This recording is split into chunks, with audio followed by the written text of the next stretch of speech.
नमस्कार, live cities देख रहे हैं आप और मैं आपके साथ राजेश। अप्रैल माह के 15 तारीख से जातीय जनगणना एक बार फिर से शुरू हो रही है। इस जनगणना में जो कर्मी हैं वो हाउस टू हाउस जाएंगे और 17 सवाल पूछेंगे। इन सवालों को पूरी तरह से गोपनीय रखा जाएगा। क्या कुछ होना है इसमें, किस तरह से होना है, हमारे साथ मौजूद हैं जमुई के जिलाधिकारी अवनीश कुमार सिंह। हम बात करते हैं उनसे। सर, जातीय जनगणना फिर से शुरू हो रहा है 15 तारीख से, क्या सर होने जा रहा है सर? देखिए, आगामी 15 अप्रैल से जाति आधारित जो गणना है, कास्ट बेस्ड सर्वे, उसका द्वितीय चरण प्रारंभ होगा और इसमें हमारे जो प्रगणक हैं वो घर घर जाएंगे और उसके लिए एक प्रपत्र निर्धारित किया गया है। इस निर्धारित प्रपत्र में लोगों से जानकारियाँ प्राप्त करेंगे। तो जो जानकारियाँ प्राप्त की जानी है उसमें बेसिक डिटेल्स हैं, जैसे परिवार में जितने भी सदस्य हैं उनका विवरण, परिवार के जो मुखिया हैं उनका डिटेल और जो परिवार के अन्य सदस्य हैं उनसे उनका क्या संबंध है। उसके बाद सभी की आयु लिखी जाएगी, लिंग लिखा जाएगा। इसके बाद वैवाहिक स्थिति, धर्म के बारे में लिखा जाएगा और उसके बाद जाति का नाम एवं कोड रहेगा। शैक्षणिक योग्यता क्या है। इसके बाद कार्यकलापों के बारे में है, सरकारी नौकरी कर रहे हैं, संगठित प्राइवेट सेक्टर में है तो संगठित क्षेत्र में है या असंगठित क्षेत्र में है, खेतिहर मजदूर हैं, निर्माण मजदूर हैं, कृषक हैं, काश्तकार हैं, विद्यार्थी हैं, गृहिणी हैं इत्यादि ढेर सारे इसमें कोड्स बनाए गए हैं प्रत्येक प्रकार की कैटेगरी के लिए। और जो संबंधित प्रगणक जाएंगे उस कोड्स को लिखेंगे। इसके बाद जो है आवासीय स्थिति के बारे में है कि पक्का मकान है तो 2 कमरे या उससे अधिक हैं या एक ही कमरा है। इसी प्रकार से झोपड़ी है, खपरेल का मकान है या आवासहीन है, ये सारे डिटेल्स लिखे जाएंगे। प्रवासी स्थिति लिखी जाएगी कि अगर बिहार में रहते हैं या बिहार से बाहर रहते हैं तो किस उद्देश्य के लिए रहते हैं, शिक्षा के लिए या रोजगार के लिए। तो इन सभी के कोड निर्धारित किए गए हैं। इसी प्रकार से कंप्यूटर लैपटॉप है या नहीं, यदि है तो इंटरनेट उसमें है या नहीं। इसी प्रकार से गाड़ी के बारे में 2 पहिया वाहन, 4 पहिया वाहन क्या स्थिति है, सभी की इसमें कोडिंग है।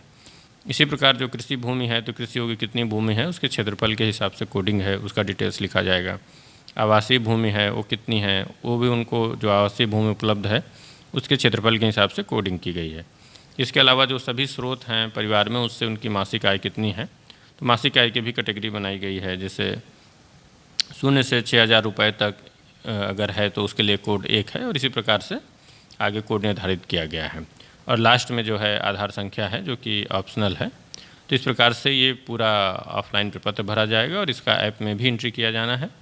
और इसके लिए प्रगणक लगाए गए हैं। प्रत्येक 6 प्रगणक पर एक सुपरवाइज़र हैं जो उनके कार्यों का निरीक्षण करेंगे। और उसके बाद जिला से हम लोगों ने त्रिस्तरीय व्यवस्था दी है जिसमें हमारे जोनल सुपरवाइज़र, इसके बाद प्रखंडों के जो मेंटर पदाधिकारी हैं और उसके बाद जिला स्तरीय पदाधिकारी जाकर के पूरी प्रक्रिया का गहन मॉनिटरिंग करेंगे।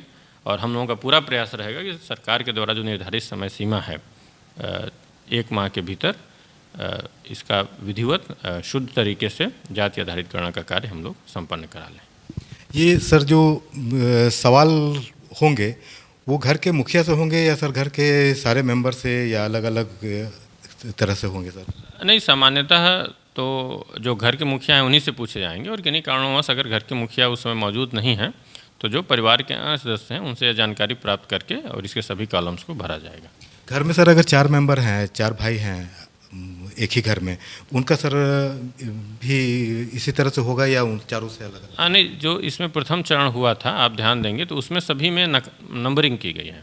भवन और भवन के बाद मकान का नंबरिंग किया गया है। तो जो प्रथम चरण में आपका नंबरिंग किया हुआ है उसी को एक यूनिट मानते हुए, उसी को आधार मानते हुए इस सर्वे प्रपत्र को भरा जाएगा।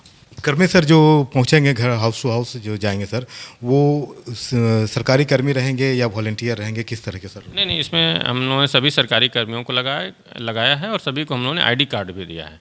जब वो जाएंगे तो अपना आईडी कार्ड के माध्यम से कोई भी व्यक्ति हैं तो उनका देख सकते हैं कि कौन व्यक्ति हैं और उनकी पहचान बिल्कुल सुनिश्चित रहेगी। सारा बिल्कुल जैसे इलेक्शन में आईडी कार्ड दिया जाता है उसी प्रकार से इसमें भी आईडी कार्ड दिया गया है। और प्रथम चरण का भी कार्य संपन्न हुआ है और ज़िले में ऐसी कोई शिकायत नहीं आई है। हम लोग सरकारी कर्मियों के माध्यम से ही इसको करा रहे हैं और जो एंट्री का कार्य है वो भी हमारे सरकारी कर्मी ही कर रहे हैं। Thank you sir. तो सुना आपने, जमुई के जिलाधिकारी अवनीश कुमार सिंह थे, बता रहे थे जातीय जनगणना का, जातिगत जनगणना का किस तरह से होना है। 17 सवाल होंगे, सरकारी कर्मी जाएंगे, हाउस टू हाउस जाएंगे और वहाँ से जो जानकारी लेंगे उसे पूरी तरह से गुप्त रखा जाएगा। बने रहिए हमारे साथ, देखते रहिए लाइव सिटीज़। अगर अब तक आपने चैनल को सब्सक्राइब नहीं किया है तो सब्सक्राइब कर लें। फेसबुक पर अगर आप वीडियो को देख रहे हैं तो पेज को जरूर लाइक कर दें और ट्विटर पर भी हमें फॉलो करना मत भूलिएगा। धन्यवाद।